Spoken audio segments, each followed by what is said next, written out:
مقصود عبرت ہے. اور عبرت کسے کہتے ہیں؟ ہم اردو میں بھی یہ لفظ استعمال کرتے ہیں، عربی میں بھی. عین بارا، عبور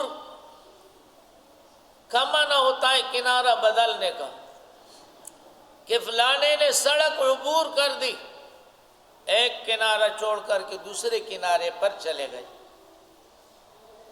عبرت کا معنی ہوا کہ جب آپ نے امم سابقہ کی قصے سنے کہ جنہوں نے اللہ اور اللہ کے رسول کی مخالفت کی ہو، اللہ تعالیٰ نے ان کو عذابوں میں مبتلا کر دیا ہے، تو مخاطب کو ارشاد ہے کہ ان سے عبرت لے لینا. اگر تم بھی اللہ اور اللہ کے رسول کی مخالفت میں جا رہے ہو تو تمہیں بھی اس طرح عذاب دیا جا سکتا ہے. لہذا ان قصوں کو سن کر کے اپنا کنارہ بدل لو، اپنی حالت بدل لو. اگر عصیان کی ہو تو طاعت کی حالت اپنا دینا، مخالفت کی ہو تو موافقت کی کنارہ پر چلے جاؤ اور حالت بدل لینا. تو قصوں کا اصل مقصد اللہ نے خود بیان فرمایا. اور امثال میں مزاحت ہوا کرتی ہے، امثال میں وضاحت ہے. کیسے کہ جب ہم کسی معقول کا تشبیہ دے دیتے ہیں محسوس کے ساتھ، تو معقولات جو دیکھنے میں نظر نہیں آتے ہیں وہ پھر آسان ہو جاتے ہیں ان کا سمجھنا. کہ ہم جو اجسام طبیعیہ ہے، اور اجسام طبیعیہ، طبیعی کا معنی جو موجود فی الخارج ہے، تو ہمارا علم بھی سب سے پہلے انہی امور طبیعیہ پر آیا کرتا ہے جو موجودات خارجیہ ہیں. ان کو دیکھ کر، دن دیکھ کر ہمیں پتہ چل جاتا ہے کہ دن تو اس اجالے کا نام ہے، اور اس سے ہم موجود سے معدوم کا پتہ چلا لیتے ہیں کہ رات ابھی تک معدوم ہے، آئی نہیں. لیکن ہم اس دن کی جو موجودات میں سے ہے پتہ چلا لیتے رات کا، کہ جب اس طرح کا گویا اجالا نہیں ہوگا، روشنی سورج کی نہیں ہوگی، دھوپ نہ پڑے گی، تو وہ پھر رات سمجھی جاتے ہیں. تو ہمارے انسانوں کا علم سب سے پہلے طبیعیات پر، اور یہ پھر وسیلہ بن جاتا ہے علم معدودات کا. مختصر معنی میں بھی علامہ ارشاد فرما دیتے ہیں کہ ان المعدومات تعرف بملکاتها، معدومات کا علم موجودات سے حاصل ہوتا ہے. مثال میں جو چیز ہمارے سامنے موجود، اس پر علم آنے کی وجہ سے معقول سمجھ میں آ جاتا ہے. علماء سمجھتے، طلباء آپ سمجھتے کہ جب ہم کہتے ہیں اسم اور فعل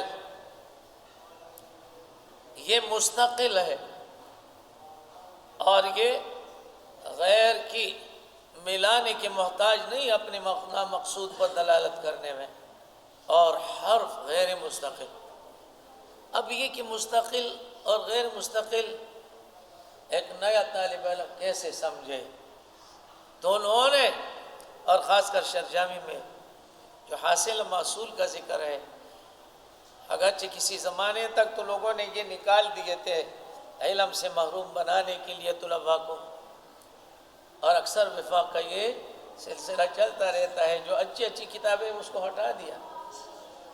لیکن بہرحال شارح جامی نے محصول اور حاصل ذکر کر کے یہ معنی استقلال و عدم استقلال سمجھا دیا کہ دنیا میں دیکھتے ہیں ہم لوگ کہ جواہر ہے، اعراض ہے، تو جواہر یہ مثال گویا وہ مستقل کی ہے کہ جو اپنے قیام اور بقا میں، اپنی وجود اور بقا میں کسی اور کا محتاج نہیں ہوتے. جیسے کہ یہ ڈیکس ہے، یہ چھت ہے، پنکھے ہیں، اور یہ ساری چیزیں جو ہمیں نظر آتی ہیں یہ اپنے وجود اور بقا میں کسی چیز کا محتاج نہیں. اور اعراض اپنے وجود اور بقا میں غیر کا محتاج، محل کا محتاج ہوتے ہیں. جیسے کہ بلب کی روشنی ہے، یہ عارض ہے، اور بلب جوہر. تو بلب اپنے وجود میں یہ کسی اور چیز کا محتاج نہیں. روشنی جو بلب والی روشنی ہے وہ روشنی کا محتاج، سورج والی روشنی سورج کا محتاج. اگر میں آپ سے کہوں کہ یہ بلب ہٹاؤ، کوئی بچہ اس کو توڑ نہ دے لیکن روشنی برقرار چھوڑ دینا، تو آپ بھی حیران ہو جائیں گے کہ ارے استاد جی بلب اگر میں ہٹاتا تو روشنی کہاں باقی رہے گی؟ تو باقی نہیں رہ سکتے. بچے بھی سمجھتے ہیں کہ بلب ہٹانے سے روشنی بھی ختم ہو جاتی ہے. معلوم ہوا کہ دیکھو روشنی اپنی وجود و بقا میں بلب کا محتاج ہے، اور بلب روشنی کا محتاج نہیں، چاہے روشنی ہو یا نہ ہو بلب ہے. تو اسی طرح ایک معقول چیز کی تشبیہ دے دی ہم نے محسوس کے ساتھ. تو حرف کی مثال جو معنی مرادی پر دلالت کرنے میں طرفین کا محتاج ہوتا ہے، اور اسم و فعل اپنی معنی مرادی پر دلالت کرنے میں کسی اور کلمے کا یا ضمیمہ کا محتاج نہیں ہوتا. تو گویا اسم اور فعل دونوں استقلال میں ایسے ہیں جیسے کہ یہ جواہر ہے، اور حرف عدمی مستقل ہونے میں ایسے ہے جیسے کہ اعراض اور روشنی ہے. تو معقولات کو محسوس سے تشبیہ دے کر گویا وہ سمجھ میں آ جاتی ہے. اس طرح قرآن پاک میں جو اللہ تعالیٰ امثال ذکر کرتے ہیں تو ان مثالوں سے یہی مقصد ہوتا ہے تاکہ اس معقول کی گویا خوب وضاحت ان کے ساتھ ہو جائے، اور گویا وہ معقولات ان کے سمجھ میں آ جائے. کیونکہ اجسام طبیعیہ کا سب سے پہلا علم جو آتا ہے وہ امور طبیعیہ پر آتا ہے، معقولہ پر نہیں آیا کرتا. اور پھر یہ امور طبیعیہ موجودات خارجیہ کو ذریعہ بنایا جاتا ہے معدومات کے علم کا. تو فرمایا او کصیب من السماء فیہ ظلمات ورعد وبرق یجعلون اصابع فی آذانہم. یہ سارے مثالیں، اور مثلهم کمثل الذی استوقد نارا فلما ضاءت ما حوله ذهب الله بنورهم وتركهم في ظلمات لا يبصرون. یا ان کے علاوہ جتنے بھی مثال ہے چھوٹی چیزوں کی، گویا چھوٹی اشیاء کے ساتھ مثال، اور بڑی چیزوں کے بڑی اشیاء کے ساتھ مثال. کافر کبھی کبھی اعتراض کیا کرتے تھے کہ اللہ رب العزت کا کلام اس لیے نہیں ہو سکتا کہ ان میں تو مچھروں کی تذکرہ ہے اور ان میں تو مکھیوں کی تذکرہ ہے، کہ غیر اللہ کسی کی گویا قدرت نہیں رکھتا. وَإِن يَسْلُبْهُمُ الذُّبَابُ شَيْئًا لَا يَسْتَنقِذُوهُ مِنْهُ ضَعُفَ الطَّالِبُ وَالْمَطْلُوبُ وَمَا قَدَرُ اللَّهَ حَقَّ قَدْرِهِ. یہ لوگ ان سے جو مدد مانگنے والے ہیں، دیکھو توحید کی آواز کے اوپر یہ کیسے اونچا ہوا. تو غیر اللہ سے مدد مانگنے والے حالانکہ وہ اتنے عاجز ہیں کہ کسی مکی کی منہ سے جو ان کے طعام میں سے حصہ بقا کر مکی لے چلتا ہے، یہ تو اپنے اس طعام کو مکی کی منہ سے نہیں چھڑا سکتے، تو آپ کا کیا تعاون کر لے گا؟ تو غیر اللہ کی مدد مانگنے والے وہ آپ کے ساتھ کیا تعاون کر سکتا ہے؟ یہ تو وَإِن يَسْلُبْهُمُ الذُّبَابُ شَيْئًا، مکی اگر منہ میں کوئی چیز چرا کر لے چلتا ہے، لا يَسْتَنْقِذُوهُ مِنْهُ، یہ ان سے اپنی چیز نہیں چھڑا سکتا. فرمایا ضعف الطالب والمطلوب، مانگنے والا بھی کمزور، جس سے مانگا جاتا ہے وہ بھی کمزور.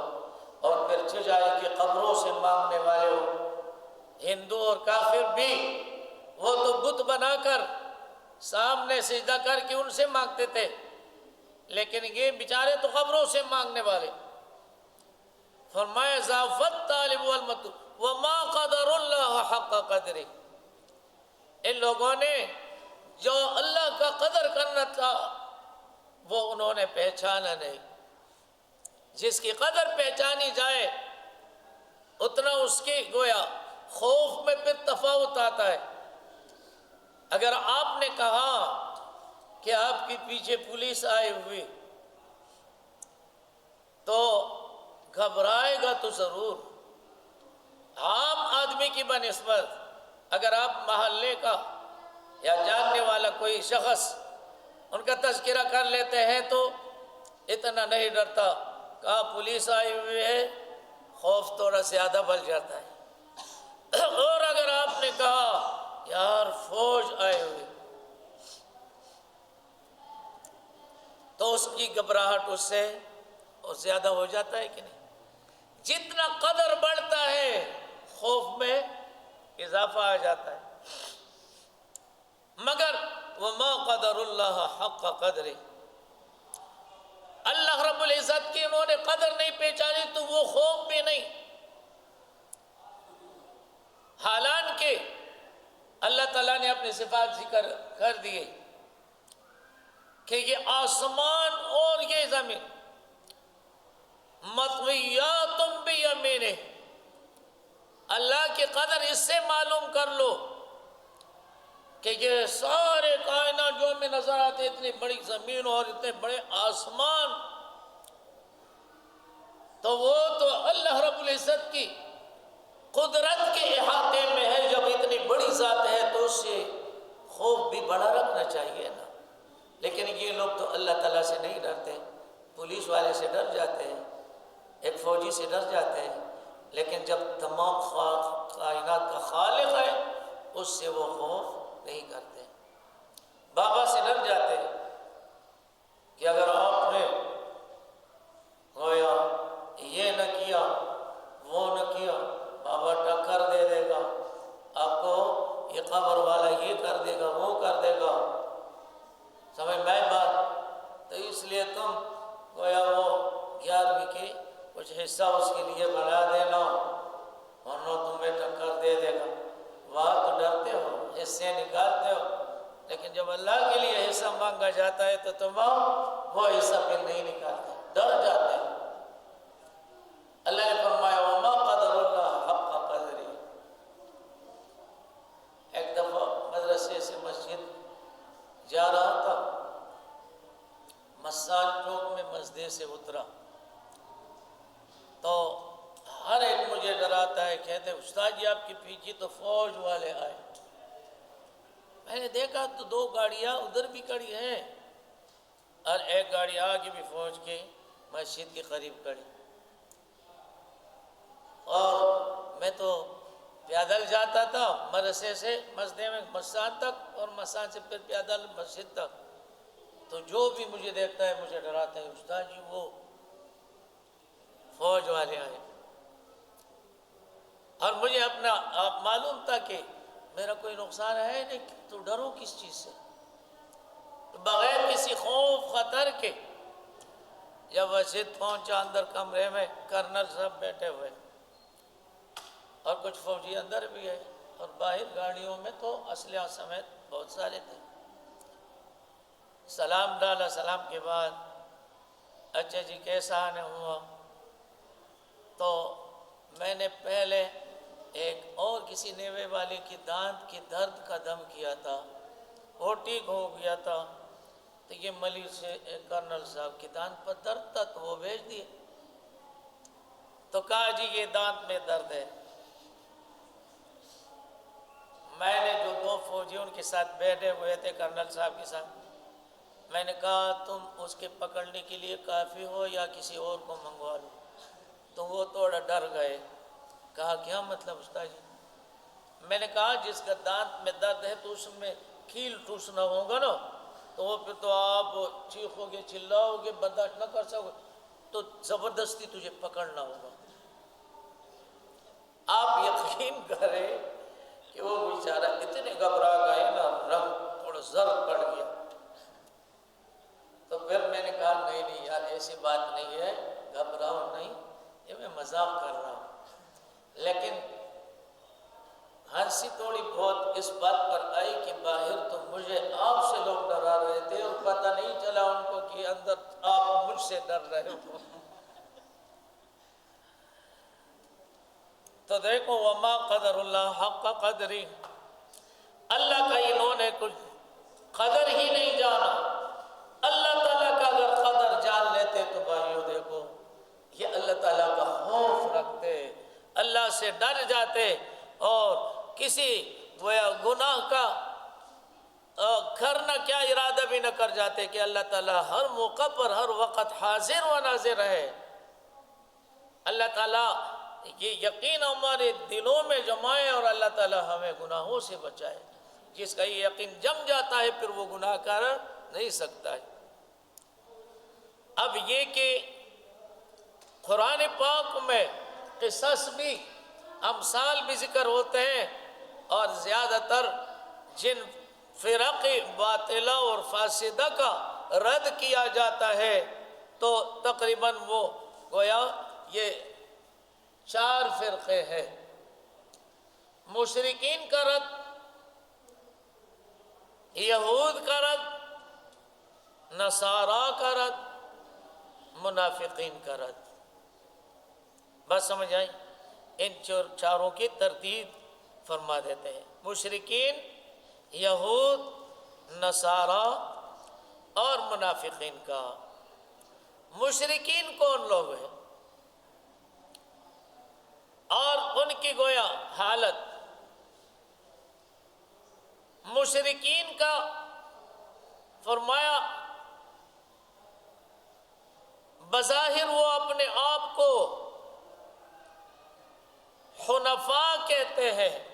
حنیف کا معنی ہوتا ہے کہ دین راست پر چلنے والا، سیدھے راستے پر چلنے والا۔ اور ابراہیم علیہ السلام کی صفت میں حنیف، دین ابراہیم دین حنیف ہے۔ اور یہ مشرکین اپنے آپ کو ابراہیم علیہ السلام کے مطابق ان کے راستے پر چلنے والے سمجھتے تھے۔ بات سمجھ آئی نا؟ اللہ تعالیٰ نے ان کی تردید فرمائی کہ ما کان ابراہیم یہودیا ولا نصرانیا ولکن کان حنیفا مسلما وما کان من المشرکین۔ نہ یہودی تھے، نہ نصرانی تھے، اور نہ وہ مشرکین میں سے تھے، وہ تو حق دین والے تھے۔ اور یہ مشرکین مکہ کہا کرتے تھے کہ دیکھو ابراہیم علیہ السلام نے آ کر یہاں کعبہ کی تعمیر کر دی، اور اسماعیل علیہ السلام کی گویا یہاں آبادی اور ان کے بچوں میں سے ہی ہم تو ہے، تو ہم دین حنیف کے اوپر ہے۔ اپنے آپ کو یہ لوگ دین حنیف والے سمجھتے تھے، اور ابراہیم علیہ السلام کے ملت کے دعوے دار تھے۔ اسی طرح حج اور نماز میں استقبال کعبہ، اور اسی طرح غسل ہے، جنابت ہے، اور دیگر جو خصال فطرت ہے، اشہر حرم کے اندر تحریم مسجد حرام کی اور اس کی تعظیم کی قائل۔ اسی طرح جو نسبی محرمات، رضاعی محرمات ہے، گویا ان کی بھی لحاظ رکھنے والے۔ اور اسی طرح بہت سارے جو دین اسلام کی احکام ہے جن کا اللہ تعالیٰ نے ہمیں حکم دیا ہے، یتیموں کے ساتھ، مساکین کے ساتھ گویا نرمی کرنے کا، تعاون کرنے کا، صدقہ دینا، اور حق باتوں میں اعانت کرنا، صلہ رحمی کرنا، تو جو اتنے دین اسلام کی ہدایت ہے، اخلاقیات ہے، ان سب باتوں کے اندر یہ لوگ بھی دلچسپی لیا کرتے تھے، ان کو صحیح سمجھتے تھے۔ یہ نہیں کہ یہ تمام باتوں میں ہمارے خلاف تھے، لیکن بعد میں اکثریت نے پھر ان اعمال کو چھوڑ دیا تھا، اور چونکہ دین اسلام کی جب مقابلے میں ضد میں آئے پھر تو یہ سارے کام جو مسلمان کرتے تھے ان کی کیا ہو گئے تھے؟ مخالف ہو گئے تھے. پھر تو یہ بات ان میں ناپید ہو گئی تھی. اگرچہ زنا کو یہ حرام سمجھتے تھے، قتل اور ڈاکے کو یہ اچھا نہیں سمجھتے تھے، اور زنا ہی وہ عمل جیسے کہ یہ گویا شرعی طور پر ممنوع، حسی طور پر بھی ممنوع سمجھی جاتی تھی شریعت سے پہلے بھی. لیکن آج کل تو وہ اکثر یہی ارتکاب کر رہے ہیں. سب سے زیادہ اس میں ملوث زنا وغیرہ میں یہ یہود ہے، نصارہ ہے، جن کو اہل کتاب کہا جاتا تھا، اور وہ اپنے گویا حق اور دین و شریعت کی متبع سمجھتے سب سے زیادہ ان میں مشرکین سے بھی آگے نکل چکے ہیں. لیکن اس میں مشرکین میں اور ان میں پھر یہ فرق، مشرکین مکہ جو قرآن پاک کی بیان کے مطابق وَلَئِن سَأَلْتَهُم مَّن خَلَقَ السَّمَاوَاتِ وَالْأَرْضَ لَيَقُولُنَّ خَلَقَهُنَّ الْعَزِيزُ الْعَلِيمُ، اللہ کی ذات کی طرف ان بڑے بڑے امور کا نسبت کرتے ہیں کہ آسمانوں کا خالق کون ہے؟ کہیں گے کہ اللہ ہے. زمینوں کا خالق کون ہے؟ اللہ ہے. زمین سے پیداوار اگانے والی ذات اللہ تعالیٰ کی ہے. ان بڑے امور کی سب کی نسبت کرنے والے ہیں اللہ تعالیٰ کی طرف. البتہ جو شرک کرتے ہیں تو گویا اللہ تعالیٰ کے بعض صفات میں دوسروں کو بھی شریک سمجھتے ہیں. اسی وجہ سے ان کو مشرک قرار دیا گیا ہے کہ یہ اللہ رب العزت کے ساتھ دوسروں کو بھی شریک سمجھتے ہیں. اور جو بڑے امور ہیں جن میں آسمان و زمین کی تخلیق ہے، سورج اور چاند کی تخلیق ہے، ان کی گویا چلانے کی جو گویا امور ہے، ان سب میں متصرف وہ صرف اللہ کو مانتے ہیں، باقی لوگوں کو شریک نہیں. بعض صفات میں یہ شریک قرار دیتے ہیں. تو اس لیے فرمایا کہ جس طرح مجوس دو خداؤں کے قائل ہوا کرتے ہیں، تو مشرکین نے بعض صفات کو گویا بانٹ دیا ہے، اللہ کے ساتھ دوسروں کو بھی شریک قرار دیا، اور ان کی عبادت کیا کرتے تھے. ما نعبدهم الا ليقربونا الى الله زلفا،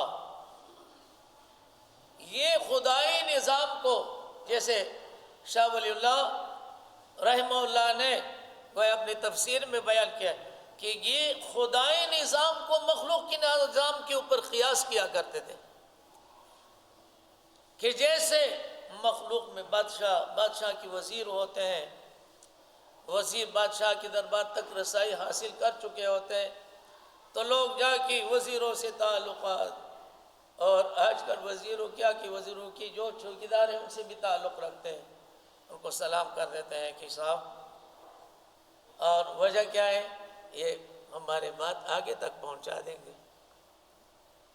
اور آج کل کے اعتبار سے کہتے بھی ایسے، آپ ڈائریکٹ نہیں جا سکتے، سب سے پہلے ان کے گویا درباری کے پاس ملنا ہوگا، چوکیدار کے پاس، اور اس کی توسط سے آپ کا پھر سلام کلام آگے جائے گا، ساتھ میں تحفے ہوں گے، ورنہ کچھ بھی نہیں ملے گا. وہ لوگ بھی اسی طرح اللہ کے نظام کو دنیاوی نظام کے اوپر قیاس کرتے تھے، اور کہا کرتے تھے کہ جس طرح ہمارے بادشاہ تک رسائی بغیر وسائل کے نہیں ہو سکتا، تو خالق حقیقی تک رسائی ہم کیسے حاصل کر سکتے ہیں بغیر ان واسطوں کی؟ اس لیے اور بغیر وسائل کے، لہٰذا غیر اللہ کے لیے نذر و منت بھی مانتے تھے، اور ان کے لیے وسائل تلاش کرتے تھے. تو کہا کرتے تھے ما نعبدہم الا لیقربونا الی اللہ زلفا، ہم اس لیے عبادت کرتے ہیں تاکہ اللہ تعالیٰ کے ہم کچھ حصہ قریب بنا دیا جائے، اور آخرت میں یہ ہماری سفارش کریں گے. ان سفارشات کی کوئی خاطر ہم ان کی عبادت کرتے ہیں. تو مشرکین وہ گویا غیر اللہ کے بعض صفات جو الوہیت کے تھے ان میں غیر اللہ کو شریک مانتے تھے۔ اور فرمایا کہ دوسرے فرقہ یہود موسیٰ علیہ السلام علی نبینا علیہ السلام اور تورات پر ایمان لائے ہوئے تھے، مگر اس کے باوجود وہ تورات کی آیتوں میں تحریف لفظی یا معنوی یا گویا حق کی گویا کتمان کرتے تھے، چھپاتے تھے۔ جیسے کہ تورات اور انجیل میں کہ جہاں جہاں نبی پاک صلی اللہ علیہ وسلم کے صداقت کے علامات ذکر ہوا کرتے تھے تو لوگوں سے ان کو چھپاتے تھے، وہ پھر ظاہر نہیں کرتے تھے۔ فرمایا کہ یہ یہود و نصارہ کیوں کرتے تھے؟ یہود کی بات کہ یا تو یہ اس لیے کرتے تھے کہ تورات کی کسی آیت سے حضور پاک صلی اللہ علیہ وسلم کی تصدیق نہ ہو جائے، اور اگر ایسے آیت جو تصدیق بردال ہو وہ ہم بیان کر لیں تو کہا کرتے تھے کہ یار یہ تو ہمارے گویا استحصال ہو جائے گا دین کا اور ہمیں بہت زیادہ نقصان پہنچ جائے گا، تو انتہائی شدت حسد میں آ جاتے اور انتہائی بغض میں آ جاتے۔ یہ وقت کتنا ہوا؟ 11:30 ہوا۔ چلو، اور اس حسد اور عداوت کی وجہ سے یہ نبی پاک صلی اللہ علیہ وسلم کی نبوت کی نفی کرتے تھے اور یہ قبیح حرکات ان سے سرزد ہوا کرتی تھی۔ اور نصارہ حضرت عیسیٰ علیہ السلام کی علی نبینا علیہ السلام کی اوپر ایمان رکھنے والے، لیکن ان کی گمراہی کی جو اصل وجہ وہ عقیدہ تثلیث ہے کہ وہ کہا کرتے تھے ان اللہ ثالث ثلاثہ، اللہ جو الوہیت ایک مجموعی حیثیت سے خدائی کی نظام کا نام ہے کہ جن کی یہ 3 افراد ہیں، اللہ ہے، روح القدس ہے اور حضرت عیسیٰ علیہ السلام ہے، اور ان سے گویا اب اور ابن وغیرہ اور علم سے تعبیر کیا کرتے تھے، اور ان کے حاصل یہ ہوا کرتا تھا کہ مبدا تو ان کا اللہ تعالیٰ کی ذات ہے، اور اس مبدا چونکہ جیسے باپ مبدا ہوتا ہے بچوں کا، تو اب کی اصطلاح مبدا کے لیے اللہ تعالیٰ کی ذات، اور اس سے پھر عیسیٰ علیہ السلام اللہ تعالیٰ کا بیٹا قرار دیتے تھے۔ بس سمجھ آئی؟ اور ان تینوں کی مجموعہ کو خدائی کا نظام حوالہ کیا ہوا ہوتا تھا کہ الوہیت نام ان تینوں کی مجموعہ کا ہے۔ اللہ تعالیٰ نے فرمایا کہ انتہوا خیر لکم، انتہوا عن التثلیث واقصدوا خیر لکم، کہ تثلیث کے عقیدے سے منع ہو جاؤ اور جو تمہارے لیے بہتر عقیدہ ہے عقیدہ توحید اس کا قصد کر لو۔ بات سمجھ آئی؟ اسی طرح منافقین کا بیان کہ نفاق اعتقادی اور ایک نفاق عملی ہے۔ اعتقادی منافق کہ بظاہر دعویٰ اسلام کرنے والا لیکن حقیقت میں دل کا وہ کافر ہوتا ہے، دین اسلام اس کے دل تک پہنچا ہوا نہیں ہوتا۔ عبداللہ ابن ابی جو رئیس المنافقین تھا اور ان کے جو ساتھی تھے تو یہ منافقین کی سردار، زبانی تو وہ جمع خرچ کیا کرتے تھے اور دیکھو نماز بھی پڑھتے تھے، روزہ بھی، اور جہاد میں بھی کبھی جایا کرتے تھے، لیکن اکثر یہ لوگ دوسروں کی بھی دل توڑ کر کے اور واپس بھاگتے تھے۔ احد کے موقع پر بھی کافی لوگوں کو واپس لے کر کے بھاگے ہوئے تھے۔ تو ایک اعتقادی نفاق اور ایک عملی نفاق ہے، ان کے تو بہت کثیر تعداد ہے، اللہ تعالیٰ معاف فرمائے۔ آپ صلی اللہ علیہ وسلم نے فرمایا منافق کی وہ 3 علامات، اور ایک روایت میں اور بھی علامت تو 4 علامات ہے۔ اذا حدث کذب، جب وہ بات کرے تو جھوٹ بولے، اذا وعد اخلف، جب وعدہ کرے کسی کے ساتھ تو اس کی خلاف ورزی کرتا ہو، وَإِذَا اؤْتُمِنَ خَانَ، جب اس کے پاس امانت رکھ کی جائے تو وہ خیانت کر جاتا ہے۔ اور ایک اور روایت کے اندر چوتھی علامت فرمایا کہ جب وہ جھگڑا کرتا ہے تو فجر، وہ گالی گلوچ بہت دے دیتا ہے۔ تو یاد رکھنا، فرمایا کہ اگر یہ ساری علامات کسی میں جمع ہو تو یہ تو پکا منافق ہے، اور اگر 4 میں سے 2 تو 2 علامتیں نفاق کی، ایک جھوٹ بولنے والا ہو تو 1 علامت نفاق کی، وعدہ خلافی بھی کرنے والا ہو تو 2، امانت میں خیانت بھی کر رہا ہو تو 3، اور اگر وہ جھگڑا میں گالی گلوچ بہت دے رہا ہو تو جب 4 نفاق کی علامتیں جمع ہو گئی تو مکمل منافق، اور جن میں 1 کا 2 کا ہوگا تو وہ اتنی مقدار پر منافق ہوگا۔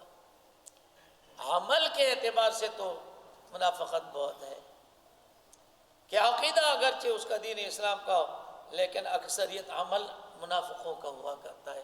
اللہ معاف فرمائے، آج کل جو مسلمان اتنا جھوٹ بول رہے ہیں، ایک ہندو کا کہنا تھا، ہمارے علاقوں میں ڈاکٹر تھا ہندو، وہ کہا کرتے تھے کہ ہمارے ہندوؤں میں ایک مشہور مثال ہے کہ جو جھوٹ بولتا ہے تو ہم کہتے ہیں یار آپ تو پکے مسلمان ہو، ہم اپنے ہندو ایک دوسرے کو طعنہ دے دیتے ہیں کہ آپ تو پکے مسلمان۔ اللہ رحم فرمائے، اگر مسلمانوں کی واقعی اس طرح حالت ہو، ہندو تو جھوٹ بھی بہت بولتے ہیں، لیکن اگر واقعتاً ایسے حالت ہو تو ان کے اوپر افسوس کرنا چاہیے، اپنی اصلاح کرنی چاہیے، کہ شرم آنی چاہیے۔ مسلمان وہ ہے، حدیث پاک میں آتا ہے، جب پوچھا گیا آپ صلی اللہ علیہ وسلم سے تو اس روایت کا مفہوم ہے کہ باقی گناہ تو مسلمان کر سکتے ہیں لیکن وہ جھوٹ نہیں بول سکتا۔